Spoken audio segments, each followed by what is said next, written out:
Good afternoon, everyone.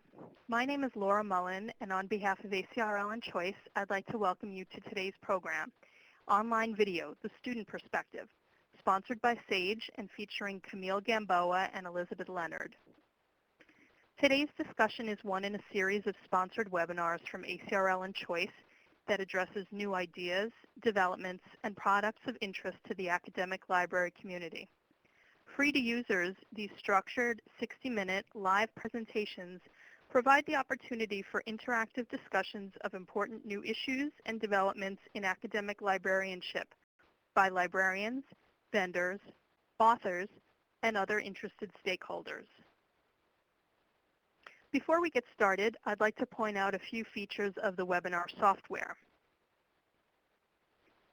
In the main area of the screen, you can follow along with the presentation materials. Along the left-hand side, you will see a Q&A panel that you can use to submit questions or comments. We'll spend some time responding to your questions during the program, so please do feel free to submit questions and comments throughout. And finally, please note that today's program will be recorded and all registrants will receive follow-up instructions on how to access the archive version. Our featured speaker today is Elizabeth Leonard, and our moderator is Camille Gamboa of Camille Gamboa of SAGE. I will introduce Camille and let her introduce Elizabeth. Camille Gamboa is the Public Relations and Public Affairs Manager at SAGE. Among her responsibilities, she works to translate, communicate, and promote research published in SAGE's 750-plus scholarly journals for the media, policymakers, and public. She also works towards SAGE's goal of working with librarians to achieve shared goals, including partnering on white papers and research products, and advocating for freedom of expression and the freedom to learn. Camille joined SAGE in 2011 after completing a Master of Arts in Communication at Pepperdine University. With that, I'd like to turn things over to Camille Gamboa. Camille, take it away. Thank you, Laura. Before I introduce our speaker, I just want to encourage everyone once again to submit questions throughout the webinar. You can do this by entering them in the Q&A box on the right side of your screen, and you can also do it on Twitter using the hashtag SageTalks. That's hashtag SAGETALKS. We also encourage you to submit any comments, thoughts, or opinions on Twitter using the same hashtags. At the end of her prepared presentation, Elizabeth will have about 15 to 20 minutes for Q&A. If we do not address all of your questions in the time allotted, she will be answering them in written form on our blog, Sage Connection. That's connection.sagepub.com. In the coming week, we will be sending out the link to these questions, to the slides, and to the archived webinar to all conference registrants. Now to introduce our speaker. Elizabeth Leonard joined SAGE in 2011 and is currently the Executive Market Research Manager supporting online product development and management. Among her responsibilities at SAGE, she regularly conducts research on information-seeking behavior with researchers, including students, faculty, and librarians across the globe. Elizabeth came to SAGE from Western Carolina University, where she was the Associate Dean for Library Services. Prior to that, she served as the Head of Reference, Instruction, and Outreach in the Social Sciences and Humanities Library at the University of California, San Diego. Elizabeth received her MSLS from the University of North Carolina, Chapel Hill, and her MBA from Wake Forest University, and she is an active member of ALA.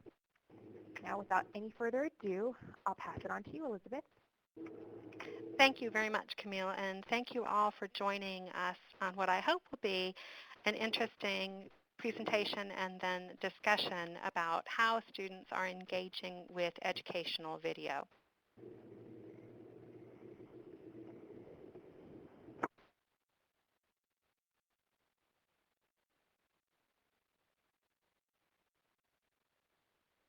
The reason that we began our research on video generally is that SAGE is planning to launch 6 different video collections in 2015.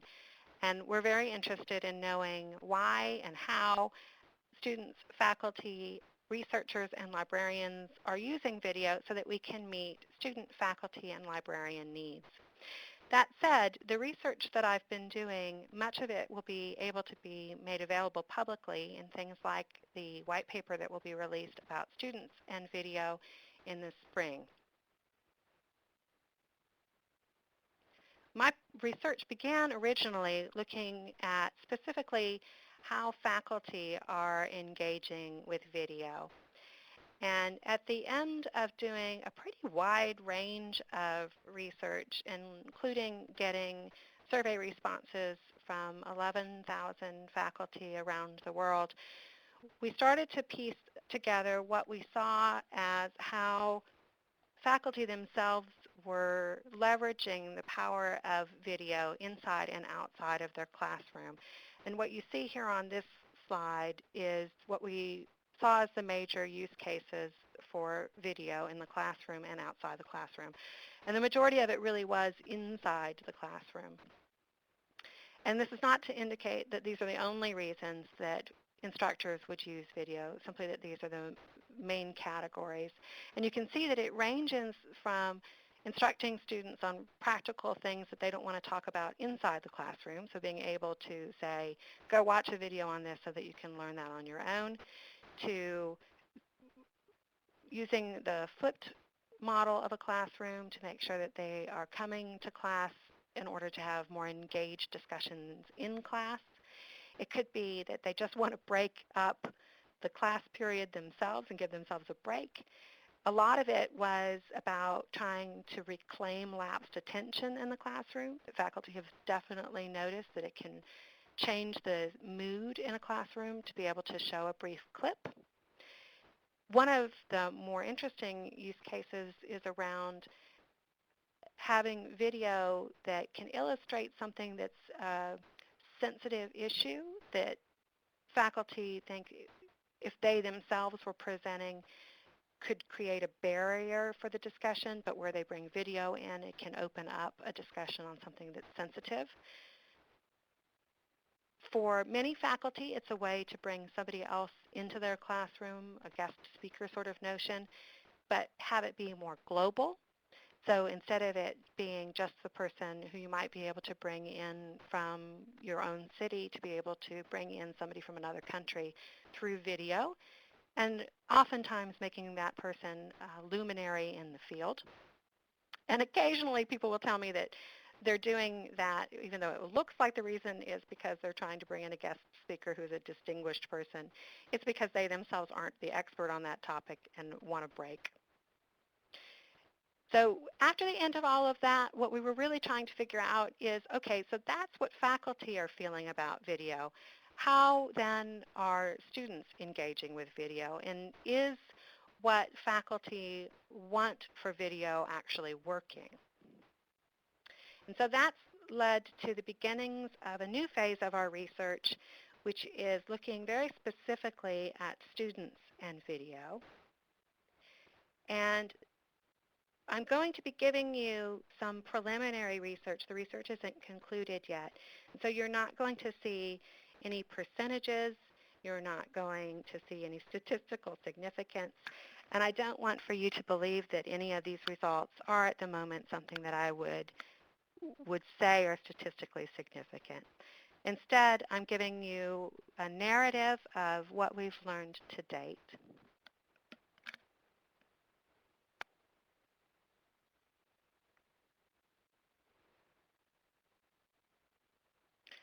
So before I get started, tell me what you think.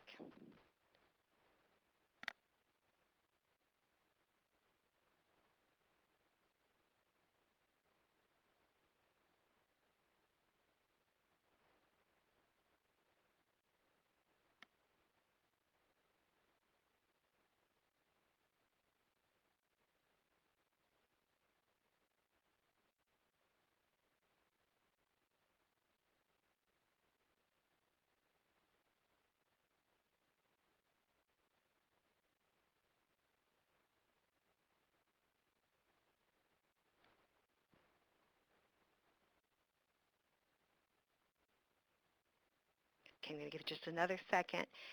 This is a question that I asked of students on a survey.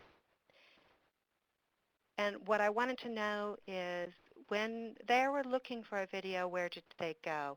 And I gave this to them as a multiple choice question, then with an open-ended comment field to follow it to see if there was anything that they were doing that I hadn't thought that they might be doing. And your responses are not dissimilar from theirs. YouTube was definitely top of their list,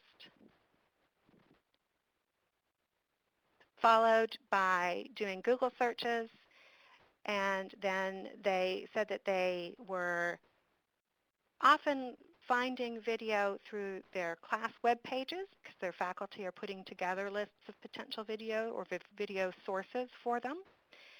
And then a pretty small fraction, but not insignificant, of people saying that they were going to their library. What might be interesting for academic librarians to know is that this did not mean that they were going to the academic library. A lot of them were going to their public libraries instead for video, especially when the video that they wanted was a documentary or if they were looking for a Hollywood film. But predominantly it was YouTube hands down, with Google not too far behind, and about 60% of the people were saying class web pages in various ways, whether that was through Blackboard or if it was just a link that they were following from a syllabus.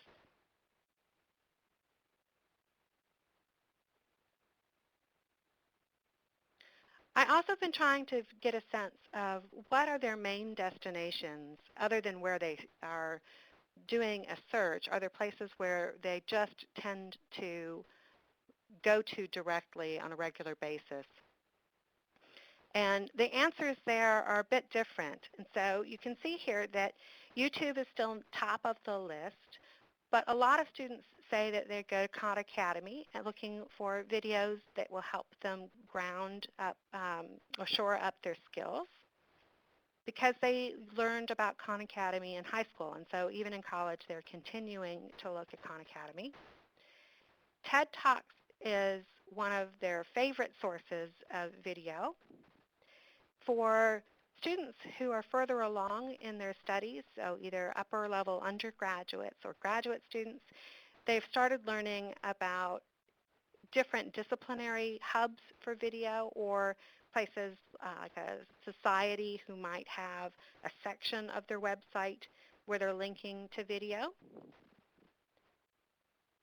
And then for some students, they're also looking at textbook supplementary websites video, or if there's a CD or DVD that's added to a print textbook, they're watching videos from there. Elizabeth, can you just repeat the question that you asked the students that garnered these responses? Right, so the question for the last one was, where do you go when you're searching for a video? And then the question that got to this answer was, what kinds of video, what video do you watch regularly? Thank you. Sure. And this one's also come up a lot in the interviews that I'm doing as well. So we'll see how it factors out at the end of all of the research, whether or not any of these move up and down. But at the moment, this is in the order in which they're appearing in terms of regularity.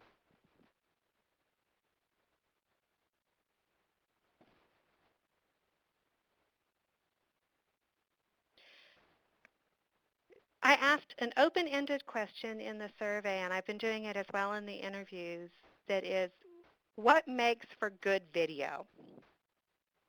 And when I ask it in my interviews, I say what makes for compelling video, if that helps. And generally speaking, what they say first off is that they want engaging speakers.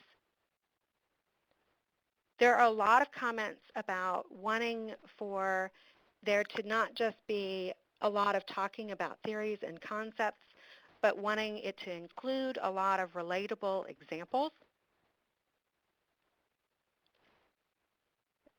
Wanting practical applications for theoretical concepts.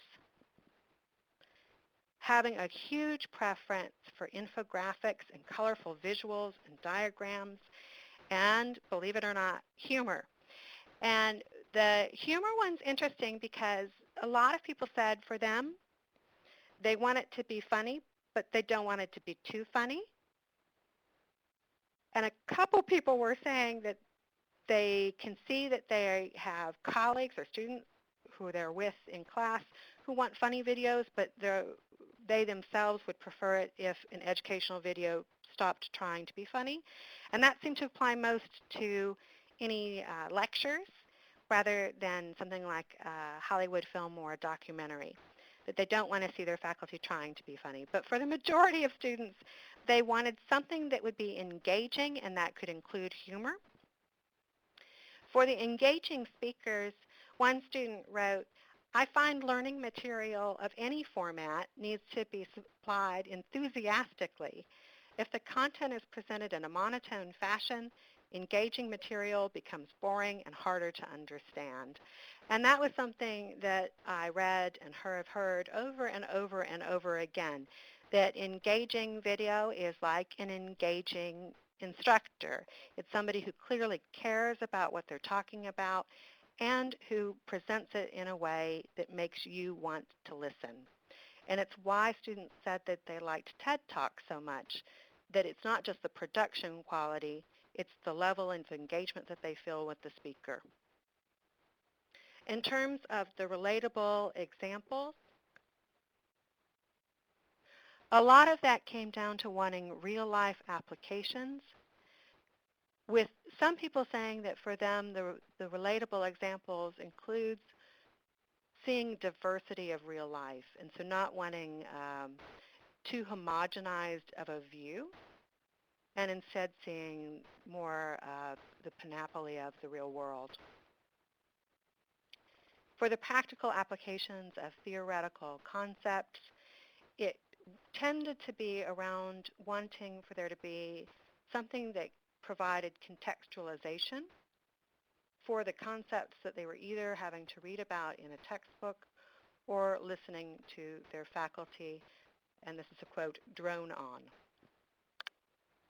Generally speaking, though, what makes good video for students was captured in one person's comment, which is mostly it's a matter of topic. If I'm interested in a topic, then I'll be more likely to watch the whole video. Beyond that, I prefer videos that have a variety of ways in which they impart information. For example, narration is great, but I also want to hear from other people, whether they be experts, subjects of the film, or something else.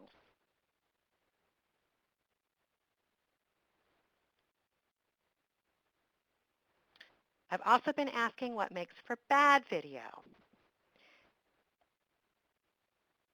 This also seems to have a great parallel to how they feel about a bad professor in class. So they don't want someone who's monotone. They don't want someone who is moving around a lot or isn't looking at them. They're often saying that they don't like it when they come across a video that doesn't seem like it's meant for them. And that ranges pretty widely about what that can mean. But it seems to mostly mean that they want it to be something that isn't so advanced that they can't understand what's being said, but isn't too low of a level so that they feel it is too simplified for them.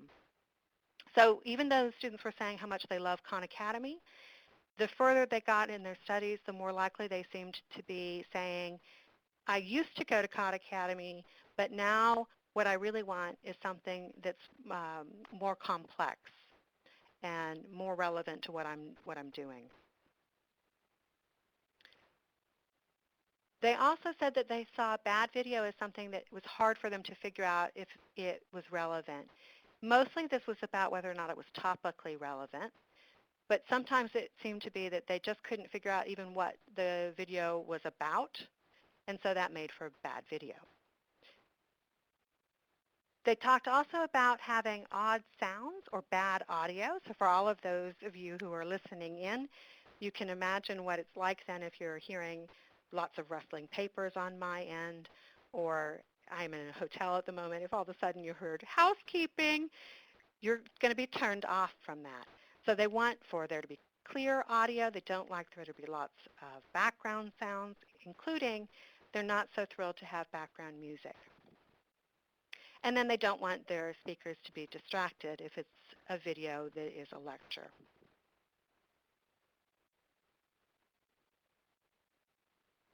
Okay, so I wanted to see if I can make this a little bit more personal. And so I'm going to do a couple of case studies for you using a composite of people that I've spoken to in some of the relevant interviews. So the first one, we're going to call this person Melinda. And Melinda is an economics major, and she is a sophomore, and she is a U.S. student. And she couldn't remember any time when she hadn't been watching videos for her classes. She said that about 90% of her classes have included video.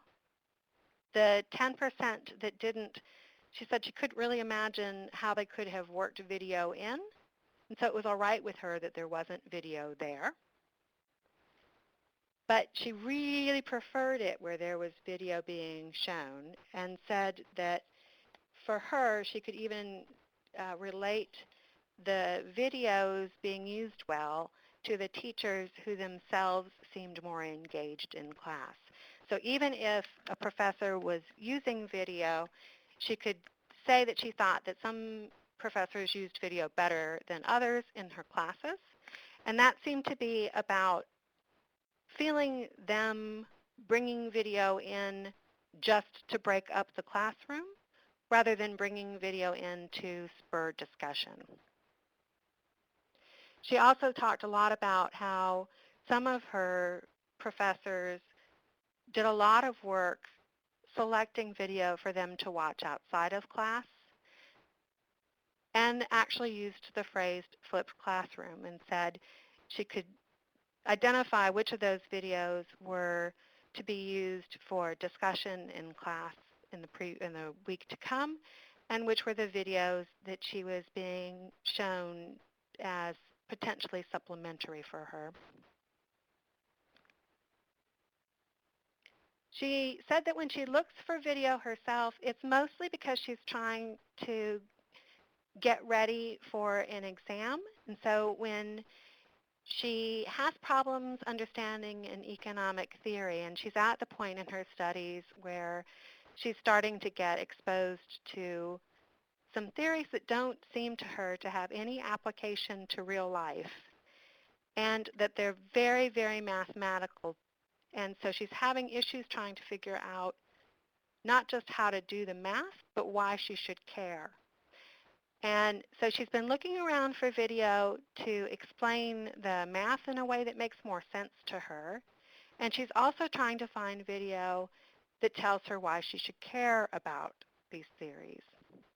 And she's having a hard time. She said that she used to watch Khan Academy a lot, and she wished that she could still be using Khan Academy because it made life easy for her and made it feel like everything was accessible. And now she's having a hard time, and she's struggling even with her major, not because she can't get a good grade, but because she can't figure out what she would do with it. So she's really looking for video to help her with that. I asked her, when she's looking at video, what is she looking for, and does she evaluate the video? And she said that she's looking for both bias and authority. And so if she did find a video that was saying that something, some theory could be used in a particular way, she wanted to make sure that it was coming from a source that she believed, and that it wasn't trying to skew things for her, because she was talking about how economic theory can be used in different ways.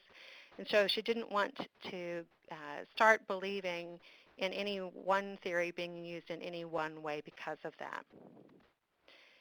Lastly, one thing that she said that warmed my heart as somebody who used to teach is how much she really appreciated her faculty's interests in making her time in the classroom and outside of the classroom work for her and for her fellow students, and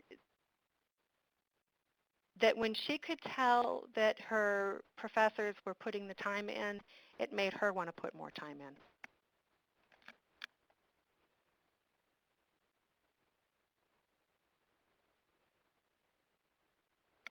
Okay, this next student is Karen, and Karen is a psychology major.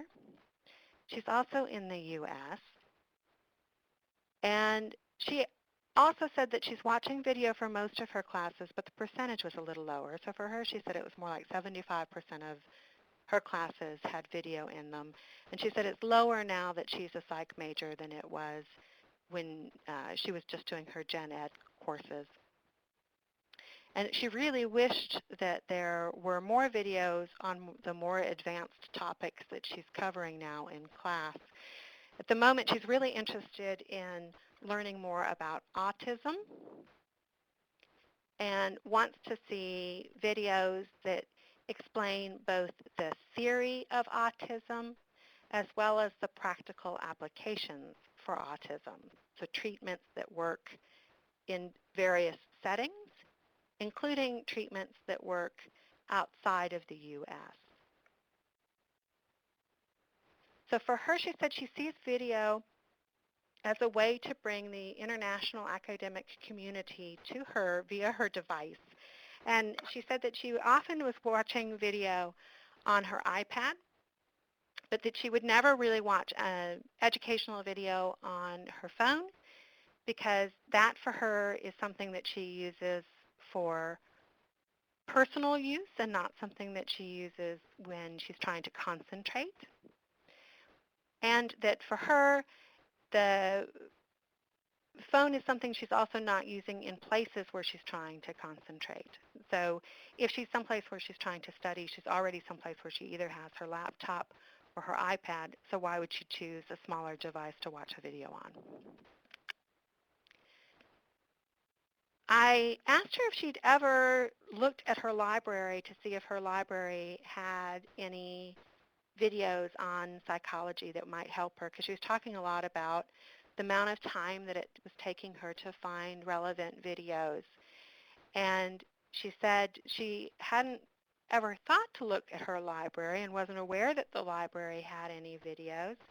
So I had her go to her library's webpage, and she brought up a pretty rich list of videos and was rather surprised that the library had subscribed not just to the DVDs, but also to streaming video. That led me to ask her, had she ever had a librarian come to talk to her in one of her classes? And she said that yes, in her Intro to Psych class, a librarian had come in and they'd introduced them to lots of different things to use, but video hadn't ever come up, and it hadn't occurred to her to either look for video through the library or to ask the librarian for it.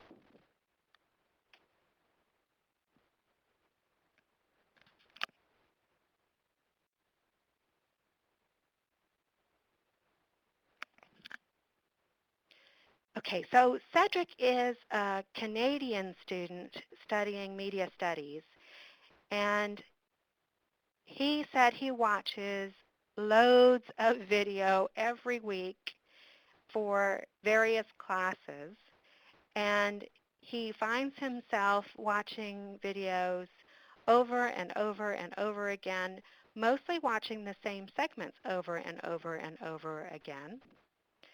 And he's trying to do analysis of the content for various things. And so, for example, one of his classes was on advertising in the media, and they were asked to go and find video from any source that they wanted, any kind of video, just to see when was something commercial introduced into that video, or if it was. But first they had to find one where it was, and then say whether or not they thought that that had been done deliberately or not, and then what was the setting around it.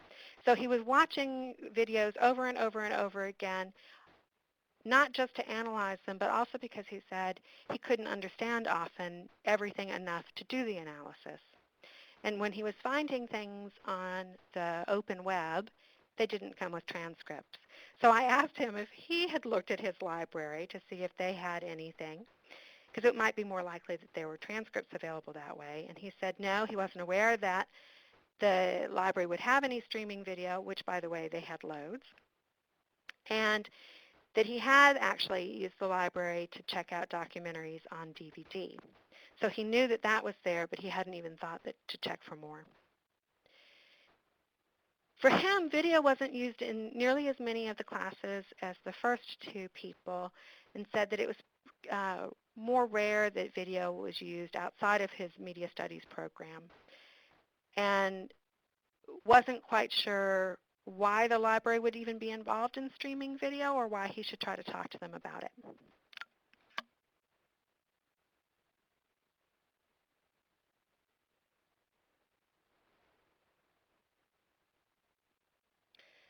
Okay, one of the last students that I've done an interview with is a student I'll call Jeff. And Jeff was a really interesting interview because this is his second master's degree. His first master's degree was in English, and he's currently getting a master's degree in instructional design.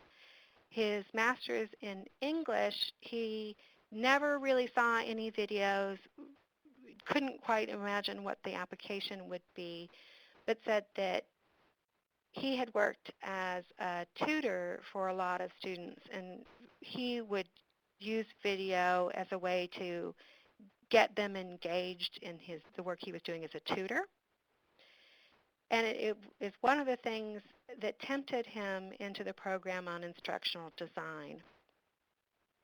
So he's no longer working to become a PhD in English, and instead is getting his master's in instructional design.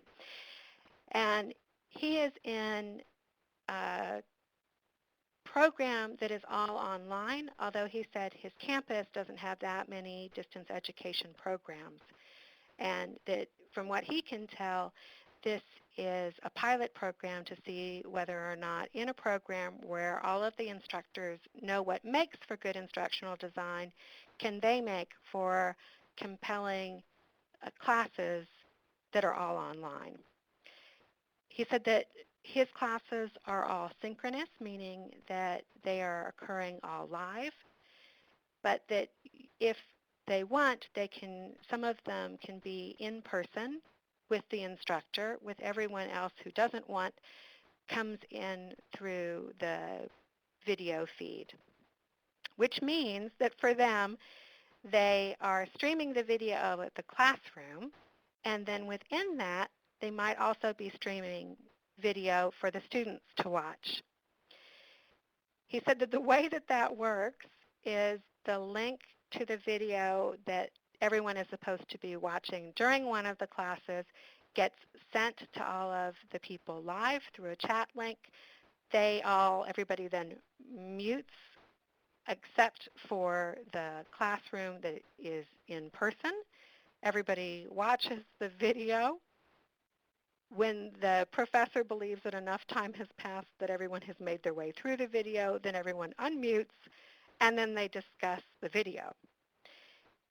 And he said that they watch an average of 2 videos per class period, and the way that it's used is the professor will introduce a topic. He'll talk generally about the topic, and sometimes that could be a theory. Sometimes it could be something that's more of a practical application of something. Then they watch a film clip, and it could range from 3 minutes to 10 minutes of a video that is a practical application of whatever that thing is, and then they come back and they talk about it. He said they're also assigned a lot of videos to watch prior to class so that they're coming to class well prepared, and that there is a separate link of videos or separate chunk of videos that exist on their Blackboard site that is intended to be for more like supplemental reading, and that they do still, in the midst of all of this, have a lot of written assignments and textbooks and supplemental readings as well. He said through all of this that for him what's come very clear is that even students with the best intentions want for videos to be short, and he said for him, it's okay if it's a longer video as long as it's possible to see just a chunk of it, meaning that if it's segmented, he wants to be able to jump to the segment that he wants or to be able to take out a clip of a video. And he thinks that the power of video is that it is a way to scaffold learning. So you can tell this is somebody who's studying instructional design. The only other students I've really heard talk about scaffolding have been in education, of course. So Jeff was a fascinating person to talk with because he talked also about what he sees as the undergraduate experience because he is an older student. And he said that he can remember when video was being introduced, but thinks that for younger students, it's become such a way of life that when he himself is going off to teach, he can't imagine not doing it. I asked him then to reflect about what he thinks would have made his writing program that he had had his other master's program be better, and could he have imagined as an instructional designer introducing video into it? And he said, well, maybe not. Maybe there are some courses that just don't work, but that they should. So he's definitely converted to video in a big way.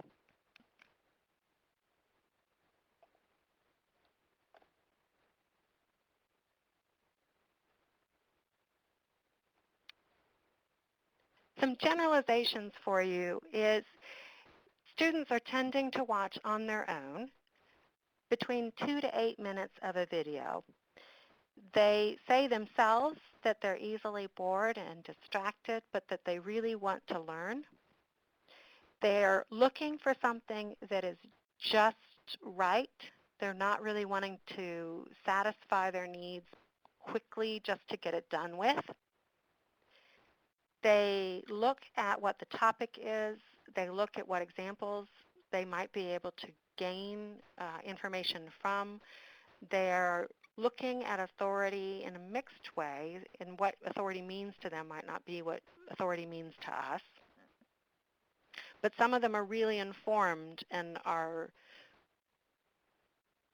thinking about authority, I think, in the way that librarians have tended to define it. And they are actually looking at what the length is for a video. A large part of the educational experience has included video, except for non-traditional students. And I spoke to a student just last night. I went shopping, and somebody asked me what I did for a living because they saw I had rental car keys. And I said, I do market research. And she said, what on earth do you research? And I said, well, right now I'm looking at students and video. And she said, oh, I just watched a video for class yesterday. And so she started telling me all about her life, and she's a non-traditional student and had a different experience than most of the students I'd talked to so far, because for her, she wants for things to be meaningful and significant, and will take a lot more time listening to things that are dry because she's invested so much in her educational experience that she wants it to all end up being just right so that she doesn't feel guilty about going back to school. She does not want humor in any way, shape, or form in her videos. She doesn't want cute narrations and animations, and will sit through what other students would call a boring lecture and eat it up. And said that for her, what she thinks is very different between her and her younger student friends is that she thinks that she wants more diversity in the films and videos that she watches. And for her, that means that she wants to see people who are more like her and less cute young people.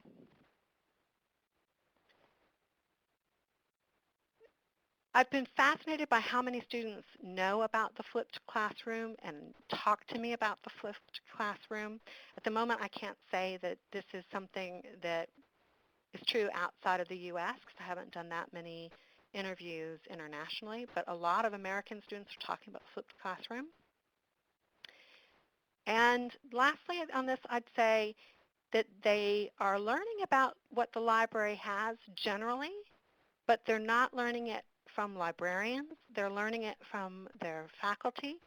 So if you want your faculty to know what you have in terms of video or anything else, talk to your faculty, get your faculty to mention on the syllabus or put it into Blackboard, because not all of them are having library instruction, and when you only have them for an hour, they themselves are saying that that's not enough time for you to tell them everything that you can do for them. But they're very much listening to what their faculty are saying, and if they heard their faculty saying that they should go to the library, they would. Now, the cynical part of me would say that's not necessarily true, but it's what they're saying. Okay, I mentioned at the very beginning that these were the main use cases that we had discovered about faculty and video. So I'm going to give you a moment to look at this.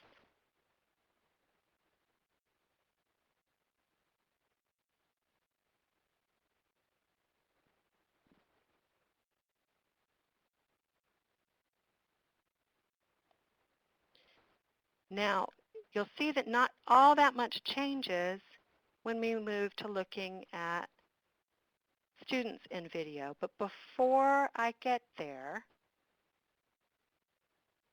what do you think are the main reasons that students watch educational video?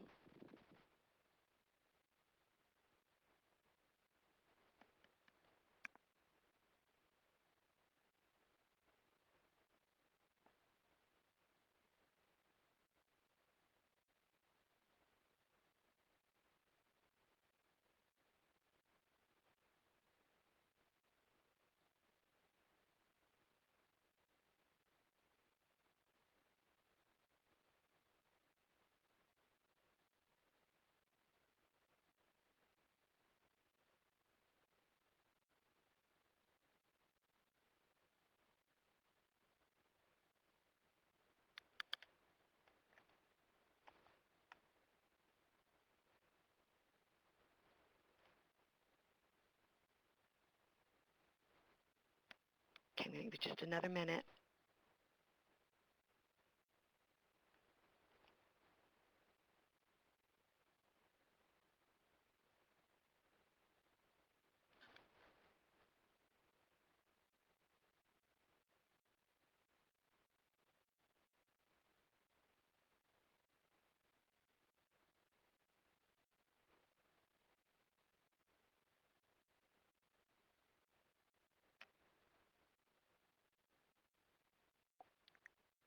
Okay, so here are the use cases and the main reasons that I've now heard from students.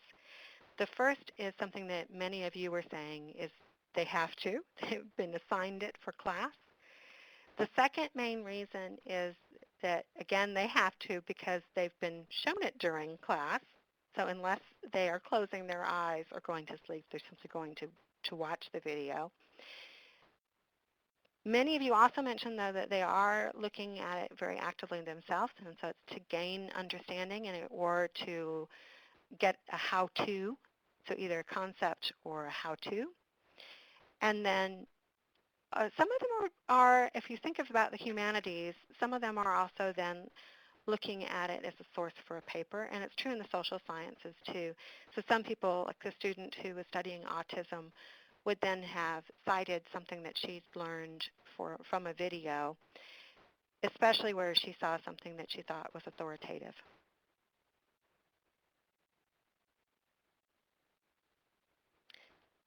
The main use cases then that I've come up with so far for students in video is it's something that's shown to them in class.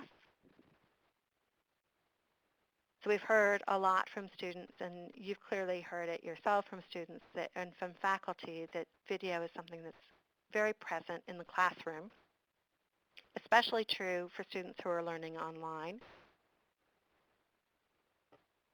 It's also something that's assigned to them for the classroom prep. So this is the flipped classroom model. Some of them are actively seeking video in order to get another point of view. Sometimes that point of view is so that they can sort of test their faculty to see if their faculty are providing them enough diversity. Sometimes it's that they just need to hear it another way in order to see if it's something that they could understand. And that part of it is sometimes about the point of view, and sometimes it's simply that the way that they've heard something in class just doesn't make sense to them. And so they're hoping if somebody else explains it, that they'll understand it. It's also so that they can learn practical skills outside of the classroom. Sometimes that's extracurricular and sometimes that's not. So if it was a statistics class, for example, they could be learning something in a very theoretical way, but what they're really wanting to try to figure out is how to do it in Excel or how to do it in SPSS, and so they're seeking a video that gives them the step-by-step how to do it. It's also something that they're going to, though, for extracurricular purposes, and that could be either something like they're trying to get a job and they want to make sure that they can list that they have a skill, and so they're using a video to see if they can gain the skill. And for a couple of students, they've said that they've been watching video extracurricularly, with one of the students saying that she's in a video club, and so every week they go and they watch videos together.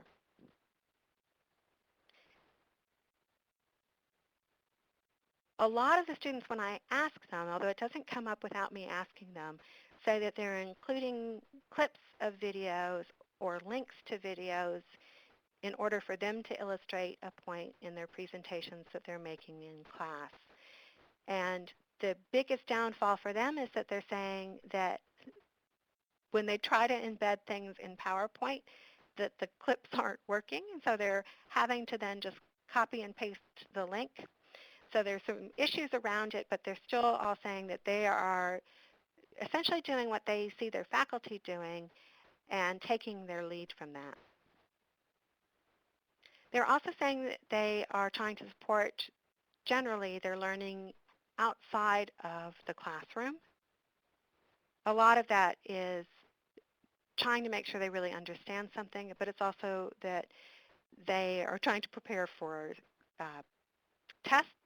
So they will watch multiple videos just to do test prep.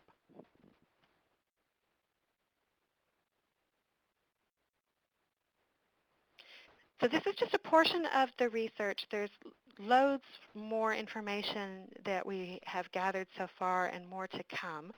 The research is continuing on through about the middle of February, at which point I will finish writing up all of the results and turn it over to our production folks to make pretty.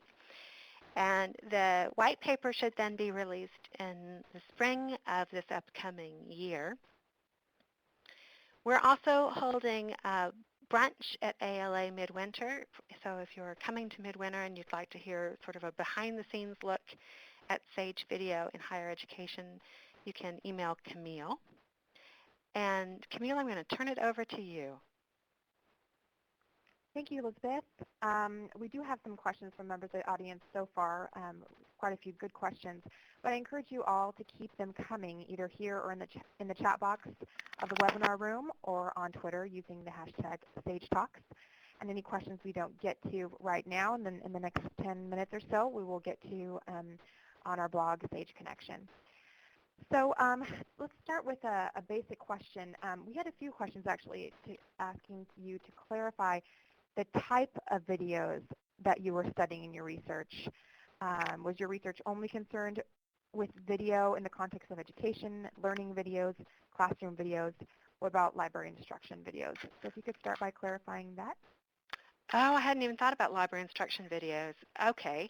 So I had been thinking about educational video pretty broadly, and I was thinking about it in terms of coursework and any kind of educational video that supports learning related to classes. And so that could be a documentary, it could be a Hollywood film, it could be anything that talks about what you would learn during your college career. And no one's mentioned library instructional videos from the student perspective or the faculty perspective, but that might be something that would be interesting to do in a library version of the study. But I'd be interested Okay. to hear from whoever asked that question if that's something that they were meaning more in terms of did students know about library instructional video. Okay. Um, that person wants to ask any follow-up questions, please do. Feel free. The next question, just about the general design of the study, was the survey broken down demographically? Did you find out anything about the age of the students in particular? I decided not to ask about age, and I don't know that I have a good reason other than it always makes me nervous to ask age-related questions. And instead, I asked, the demographic questions were, what part of the region do you live in the world? I asked, what is your major? And I asked what year you are in college. So if I was going to redo it, maybe I'd ask the age question, but I'm leaving the qualitative portion of the research to give me more of the information around age-related differences. Got it. Okay. All right, on to the next question. When you asked students what makes for a good video, how were engaging or relatable defined in the survey itself? Yeah, that one was an open-ended question and not one that I gave them as a multiple choice. And it is mostly seeming to relate to speakers who are enthusiastic and charismatic. Okay. All right, that's helpful. Thank you. And you kind of addressed this on one of your last slides. It looks like the answer to this question is yes, but did you ask about video length? That seems to be a big deal for students and all of the younger generation these days. Yeah, there was in the survey an open field question that was, how long will you watch a video? And yeah, that's where the answer came from. It ranges from 2 to 8 minutes. And there are students who then in the interviews have told me that they'll watch an entire full-length video if it's compelling enough to do. But generally speaking, they don't have the attention span, and they say that themselves, that they just don't have the attention span to watch much more than that. Okay, so you're saying that the length depends on the quality of the video, but there are limits either way. Right. So the quality and the relevancy and the engagement of the video all can change that 2 to 8 minutes to a longer period. Mm-hmm. But generally speaking, they're saying that they aren't wanting to watch more than 2 to 8 minutes. Thank you. Okay, next question. This is kind of a general question I think everybody will benefit from, but in your opinion, based on the research you've done so far, how do you feel librarians can support instructors that use video in the classroom? Oh, interesting question. I think it depends on your own bandwidth for it.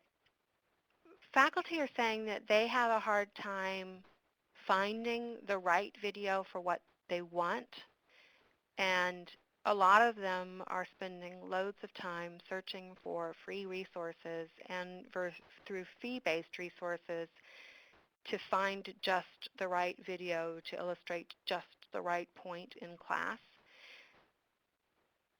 Not many of them would say that they thought that they could consult their librarian for help to do that.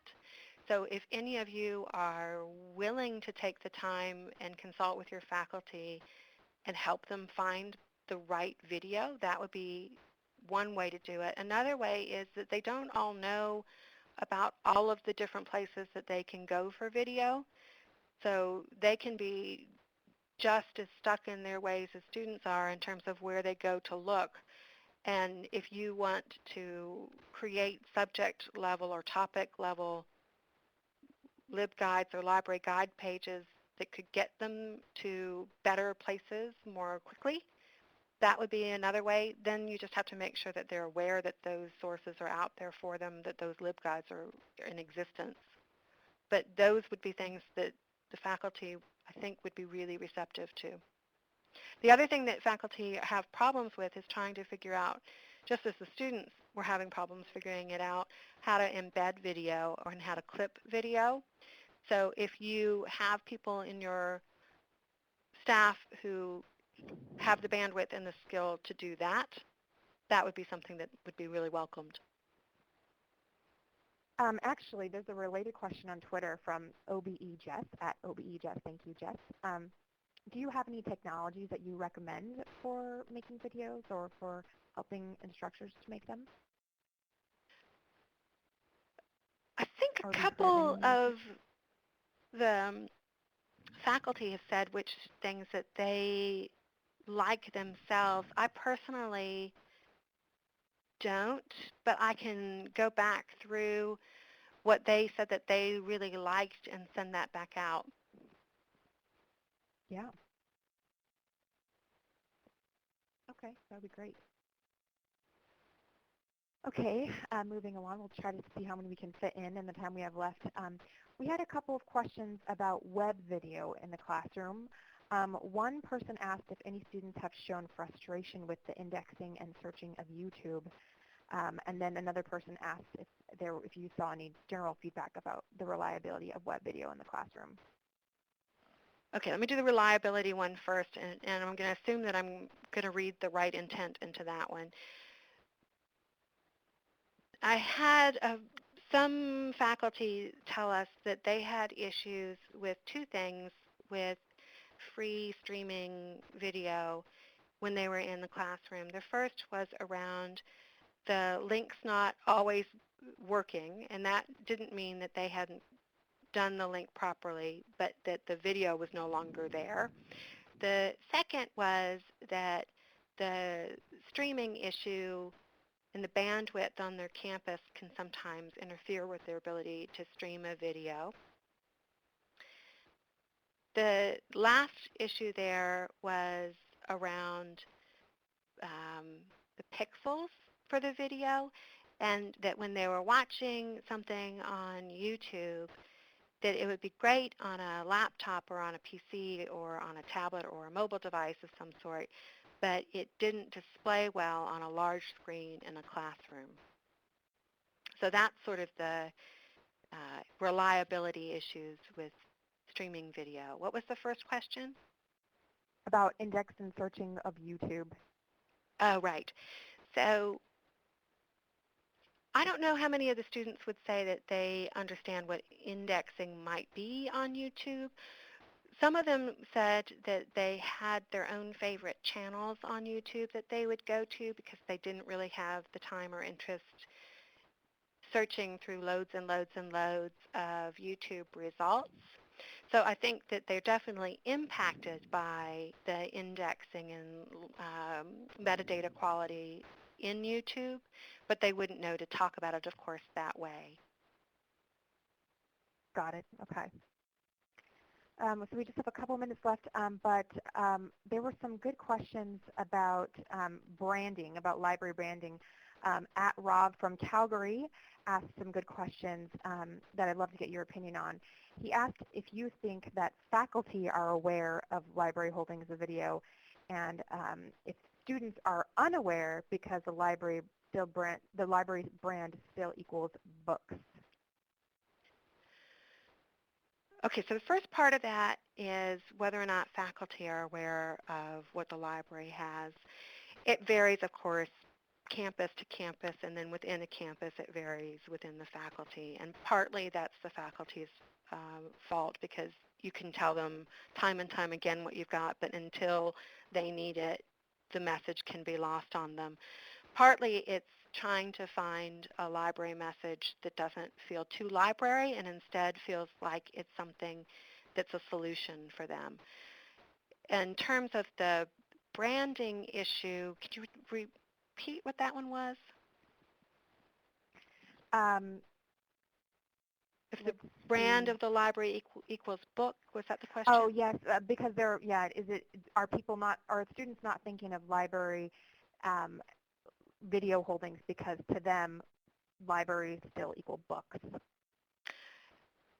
I think it's partially that, and I think it's also partially that they're in a culture that is so Google heavy that even if they were looking for a book, they might not necessarily think about the library then either. So it's a bit complex that way, isn't it? They definitely don't seem to equate video with the library, and instead they equate video with things that are free. So if you think about that list that I put up, very, very few of the students that I've spoken with know any of the brands of any of the fee-based video sources. And more of the faculty do, but not as many of them as should. So even though the library has traditionally had such a rich collection of physical video, the transition, I think, into the streaming is one that is welcomed by faculty, but they aren't all aware that it's happening, and they don't know that their libraries are investing in the way that they need to know. I see. Okay. Just a couple comments from some tweeters and some people here in the room. They said that Camtasia, Camtasia, so Camtasia. Camtasia, there we go, and onebutton.psu.edu are good sources for video creation. And I would like to end with one last question, but before I do, wanted to remind everybody to please, anybody who's interested anybody who's attending ALA Midwinter and wants to continue the conversation on video in the classroom, to email me at camille.gamboa@sagepub.com, and I can give you the details on the date and time and that kind of thing. Okay. One last question, if I can fit it in there. The question is, sounds like SAGE is coming out with video on counseling, education, and media and communication in April 2015. Any hints on what this will be or how this research will impact those products? Yes, and we're trying to avoid tax day, by the way. The original date that I was given was April 15th, and so I'm trying to at least move it to April 16th so we can avoid tax day for our launch. And the videos that we're releasing are indeed in those areas. So we're doing education, media and communications, as some of our first two. We'll also be moving into things like business and psychology in the latter part of next year.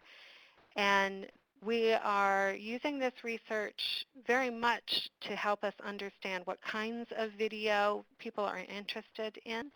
So we're doing lectures that are based on people who are compelling in the classroom, because we have certainly heard loud and clear from both the faculty and from our students that if it's not an engaging speaker, it doesn't matter what they say or how important the person is.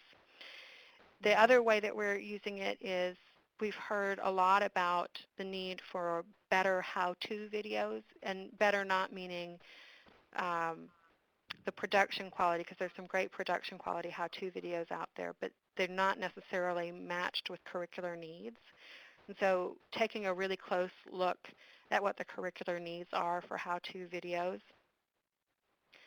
And then the last thing I'll say there, because I know that we're running out of time, is that we are working really closely with librarians as well, and we have a group of library video development partners who've been helping us understand what the issues are on the library side, and that includes looking at what the issues are for video, so that the clipping will be there, the closed captioning will be there, there'll be auto-scrolling in the videos that you can turn on or off so that the transcript will be there throughout the playing of the video. And then we're making sure that the videos themselves are truly compelling. Yeah. Well, that's helpful. Thank you so much. And again, all the questions that we did not get to today, we will get to on connection.sagepub.com. Now back over to you, Laura. Thank you so much. I'd like to thank both of our presenters very much. Give them a virtual round of applause for spending some time with us today and sharing some great info. We very much appreciate your insights. Just a reminder, we have recorded today's program, so please be on the lookout for a follow-up email from ACRL and Choice that will include instructions on accessing the archived version. Thanks again to all of our participants for joining us. I hope